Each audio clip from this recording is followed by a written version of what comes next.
أعلنت المديرية العامة للشؤون الصحية بمنطقة الجوف جاهزيتها لإطلاق 5 مراكز لقاح كورونا بمحافظات ومراكز المنطقة، إضافة إلى المركز الرئيس للقاح بمدينة تسكاكا. بيّنت صحة الجوف بأن اليوم ستبدأ المراكز باستقبال المواطنين والمقيمين المسجلين بتطبيق صحتي، موجهة الدعوة للجميع للتسجيل للحصول على اللقاح.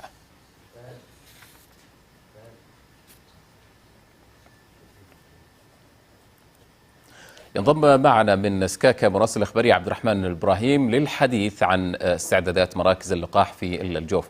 أهلا بك عبد الرحمن، مساء الخير. لعلك تحدثنا عن المستجدات في أو حول مراكز اللقاح في الجوف.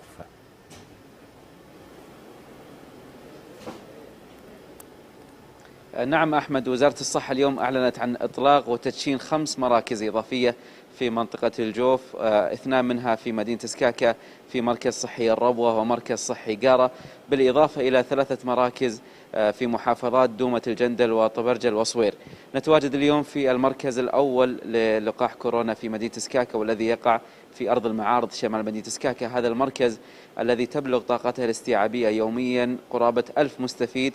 هذه غرف منح اللقاح، وهذه هي المحطة الخامسة للمستفيد في حال زيارته لهذا المركز، وبدأ فعليا منذ قرابة 14 يوما باستقبال المستفيدين ومنحهم جرعات اللقاح. اليوم نتحدث عن جانب من جوانب هذه المراكز والعمل داخلها مع جانب المتطوعين والمتطوعات، والذين يساهمون بشكل جلي وواضح في خدمة المستفيدين وبشكل عام في الخدمات الصحية والتطوعية خلال هذه الجائحة. أتحدث في هذه اللحظات مع الأخ عبد الله الطالب، وهو أحد المتطوعين الصحيين. أهلا بك عبد الله. بداية دعنا نستعرض أبرز الأرقام حول عدد المتطوعين والمتطوعات المشاركين في هذا المركز. الحمد لله الحمد، انضم فيها أكثر من 100 متطوع، والعدد لسه متاح للمزيد. معنا ناس من تخصصات مختلفة، سواء طب، تمريض، صيدلة، ومن الجنسين ذكور وإناث. في بعضهم طلاب، في بعضهم لسه على رأس العمل يعني عاملين. عبد الله، اسمح لي نتعرف على أبرز مهام المتطوعين داخل مركز اللقاحات في سكاكا. في 3 نقاط رئيسية فيها 3 مهام، اللي هي عبارة عن فرز بصري، أخذ حرارة وتأكد من توكلنا. فيه المهمة الثانية اللي هي مراقبة المتطوعين، أو عفوا مراقبة الزوار. وآخر شيء بعد ما يأخذ الزائر التطعيمة يرافقه المتطوع ويتأكد أنه يقعد ربع ساعة إلى نص ساعة بعد تطعيمه، وبعدها يقدر الزائر يتفضل.